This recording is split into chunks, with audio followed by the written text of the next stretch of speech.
need you. You know I'll be there for you. Where are you now? Where are you now? Always try my best for you. You just know it is true. Where are we now?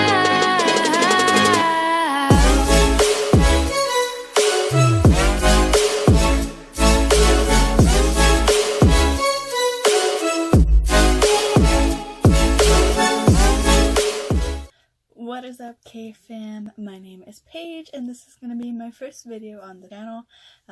Today's video is going to be my birth story for my daughter. And so, I had a really awful pregnancy, which I can do a completely different video on that. But my birth story for my daughter, my labor and delivery was actually, while scary, really easy. And so, I was induced at 40 weeks and 1 day. The reason I was induced is because I had too much amniotic fluid around my daughter because I super overdrank water pretty much. I was drinking over 150 ounces of water a day. I'm only 5'2", so that's not exactly a good amount. While I was staying super hydrated, I started to absorb all of the water and started to carry around water weight, and it wasn't going anywhere. And because I have seizures, I wasn't exactly moving around and doing a whole lot, so the combination of things wasn't helping, and I got what was called orange peel. But anyways, so there was too much amniotic fluid around my daughter, which is the reason I was induced. My doctor was personally worried that when my water broke, her, the umbilical cord would come out first, and so she wanted me to be at the hospital if that was going to happen, because I do live 30 minutes from the closest hospital, so she just felt safer that way. So I went in around 4:30 at night. I had gone home, got all the bags that I needed, everything with my husband, and then we went over to the hospital. So around 4:30ish at night on August 14th, 2017 is when I went into the labor and delivery. When I got there, we checked my vitals, everything else was going good, going great. How we started induction was by these little pills that they insert. Super gross, TMI, I know, but they insert these pills up into your vagina in order for your uterus to actually contract and dilate. And so the way these pills worked is you would lay down for 2 hours and then you would get to move around for an hour. That's how we did them. And so we did my first pill and everything was going good, going great. We were just kind of hanging out. I wasn't dilated at all, and honestly, I've never even went into active labor. So we got the first pill done, everything was going fine. We went ahead and did the second pill. After the second pill, we waited the 2 hours, and then during that hour-long break gap that I got, I was bouncing around on a ball, and by that time, my daughter's heart rate kind of started acting funny. So we were moving me around a whole bunch of different positions, trying to get something to work, and after the third pill, it was pretty obvious that it wasn't really working. I didn't really want to get Pitocin, so my OB tried doing a Foley bulb first, but me not being dilated at all, it wasn't happening. It was more painful than anything, although I would probably try again if I ever had a baby to use a Foley bulb, but I definitely knew that I didn't want Pitocin, so when I got the option of either having Pitocin or getting a C-section, I went ahead and got the C-section. My C-section was technically classified as an emergency C-section because my daughter's heart rate was dropping, but when we were getting ready to take me back, another person actually was more of an emergency that had to go in, so they went first. Of course, you know, I had no issue with that. You were definitely needed it more, whoever you are out there, if you're watching this even. But yeah, so we waited.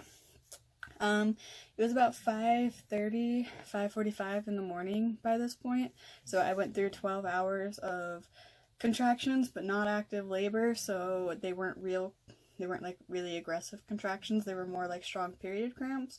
Went through 12 hours of that, and then I went ahead and got my C-section. So C-sections sound way scarier in movies and other YouTube videos that I've seen, but honestly it wasn't that bad in my experience at least.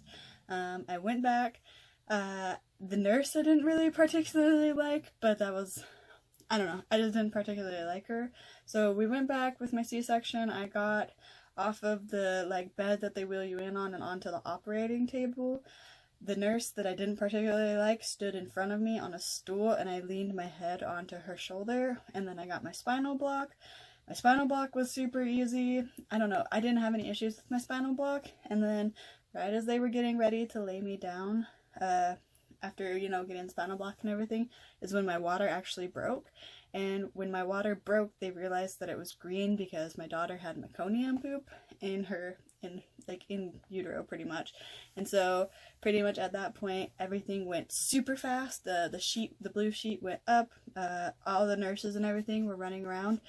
I kept getting sick and puking, and so because of that they had to keep giving me nausea medication, but my nurse actually blew out my vein on accident, so halfway during the C-section we were changing my IVs and stuff, so it was a little stressful to be continuously puking while having a C-section. And when you get a C-section with a spinal block, it's hard to puke because you literally can't move any of your muscles in your abdomen or anything. So I was just puking, but I felt like I was drowning even though they kept using the suction, just because it had nowhere to really go. I couldn't like lift my head up like really at that point and just puke or anything. And so that was definitely a challenge, but everything went perfect, went great. My daughter was born at 6:26 in the morning. She weighed 7 pounds, 12 ounces. So everything went fine. And then I ended up with 4 rows of stitches and steri strips on, and then a bandage. So that all went fine. I didn't use any pain medication for the first 24 hours, which all of the nurses and everything were super shocked by, but I tried to not use pain medication at all. Definitely ended up using it, but I tried to wait as long as I could, so I got 24 hours in before I actually started using any pain medication. And the only reason I did is because I got a really bad burning pain on my incision, and so that was the only uncomfortable part of my whole entire C-section, is afterwards I had this ungodly burning pain on my incision on the left side, and only the left side, and it lasted for like 2-ish weeks and then finally went away.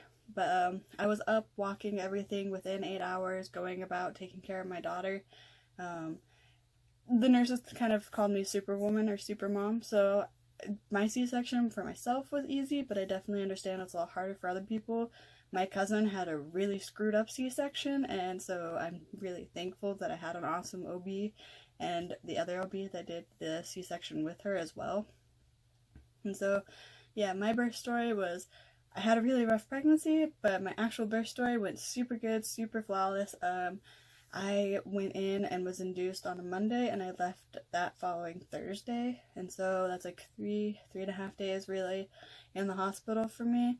And like I said, I was up moving around, taking care of my daughter, going to the bathroom on my own, everything within 8 hours. Just, they made me lay down for 8 hours, which I get it, they didn't want anything like popping open or anything like that, and I couldn't really feel anything anyways, so I wasn't really complaining. But yeah, went home, took care of my daughter. My husband went back to work that following Friday, and so everything was, I don't know, everything was good in my experience, and I wouldn't personally want a C-section again, but I'm also not afraid of having a C-section again. If I ever do have another child, I definitely want to try for a VBAC, but yeah, a C-section wasn't so scary for me. But that was just my experience. This was my birth story. I just wanted to share this with you guys as kind of the first video on this channel to give you a feel for myself, my daughter. My husband was super awesome. He was super supportive during my C-section. I feel bad for the poor guy because he didn't really get to sleep, and the whole time in the hospital he couldn't really sleep on those stupid beds. So yeah, but that is just my experience, my birth story, and thank you guys so much for watching, and I will talk to you guys soon. Bye!